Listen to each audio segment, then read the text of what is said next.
Salam, bugün hər kəsin çoxdan da istədiyi, uşaqlı evlərin ən çox seviləni, bişdiyi bütün evlərə yeni il ab-havası ətri qatan zəncəfilli qurabiyələr hazırlayacağam. Əgər maraqlıdırsa, videonun sona qədər izləməyi unutmayın.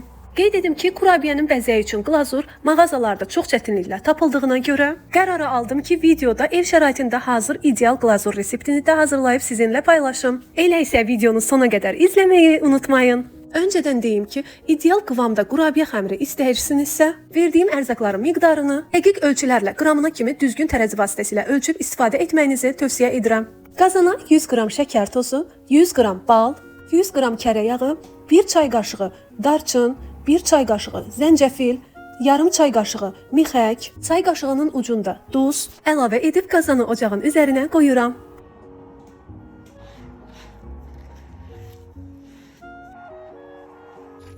Şəkər tozu əriyənə qədər vam odda qarışdırmağa başlayıram.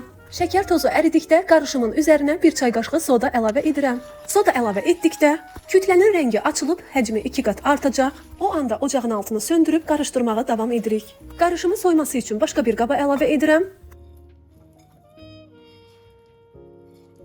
Soyduqdan sonra üzərinə bir yumurtanı bütöv halda əlavə edib qarışdırırıq.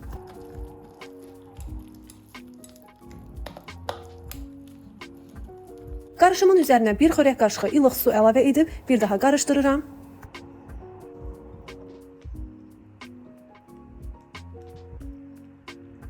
Gördüyünüz kimi kütlənin qıvamı bu vəziyyətdə olmalıdır. Kütlənin üzərinə 360 qram unu hissə-hissə əlavə edib xəmiri yoğurmağa başlayıram.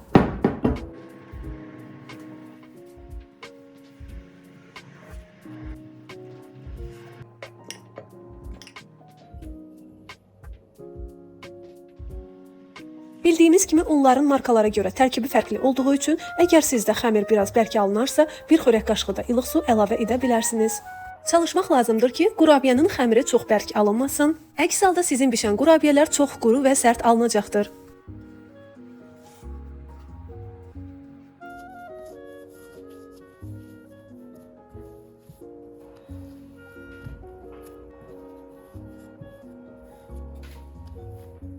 Gördüyünüz kimi qurabiyənin xəmiri bu qıvamda alınmalıdır, yəni nə bərk, nə də ki yumuşaq olmamalıdır. İndi isə xəmiri 2 hissəyə bölüb, gündənin birini 2 yağlı kağızın arasına qoyaraq oxluvla xəmiri yaymağa başlayıram. Qurabiyənin püf nöqtələrindən biri də xəmiri çox nazik yaymamaqdır. Yəni yarım santi qalınlıqda xəmiri yaymaq yetərlidir. Xəmiri nazik yaydıqda qurabiyə bişərkən kənarlardan rəngi tündləşib və sərtləşəcəkdir. İndi isə qurabiyələri forma verərək kəsirəm.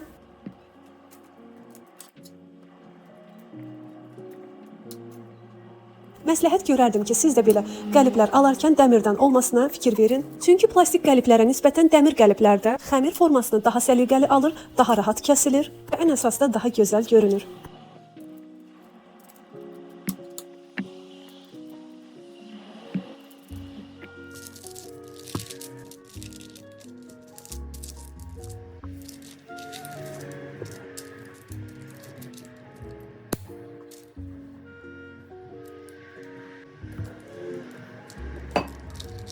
Uşaqlarla qərara aldım ki, bu ilki şam ağacımızın oyuncaqlarını yeməli qurabiyələrlə bəzəyək. Ona görə də bişməyə göndərmədən əvvəl pipet vasitəsilə qurabiyələrin baş hissəsindən dairə və kiçik dəliklər açıram və 160 dərəcə qızdırılmış sobada 15 dəqiqəlik bişirməyə göndərirəm.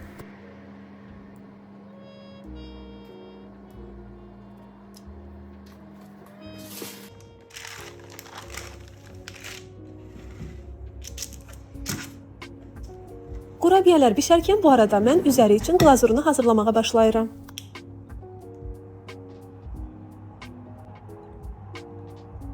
Bir yumurtanın ağına 160 qram şəkər pudrası əlavə edib mikserlə çalıram. Şəkər tozu əridikdə üzərinə 1 xörək qaşığı qədər limon suyu əlavə edib rəngi ağarana qədər bir daha çalıram.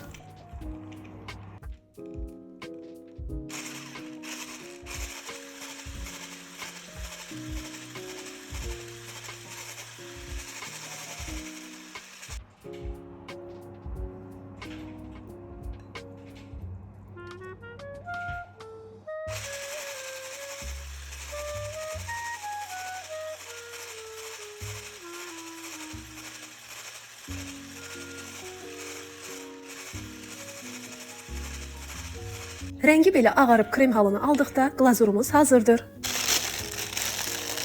Sıxma torbasına əlavə edib torbanın uc hissəsini incə balaca olmaq şərti ilə kəsirəm və hazır glazura istədiyiniz rəngdə qida boyasını əlavə edərək qurabiyələrinizi bəzəyirsiniz.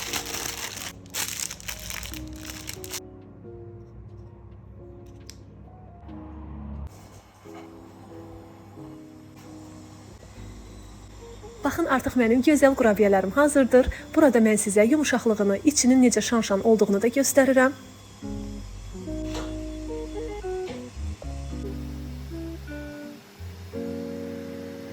İndi isə videomun ən terapi bölməsinə keçirəm. Hər kəs öz zövqü ilə istədiyi rənglərlə qurabiyəsini rəngləndirə bilər. Mən də öz zövqümlə belə bəzədim.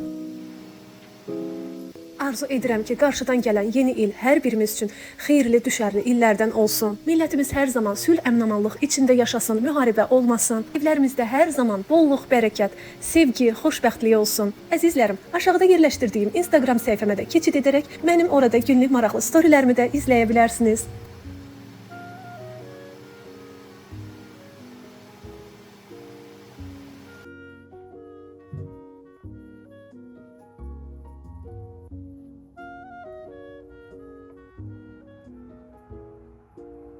Bugünlük də bu qədər. Məni sona qədər izləyən izləyicilərimə sonsuz təşəkkürümü bildirirəm. Yeni videolarımda görüşmək üzərə. Hələlik.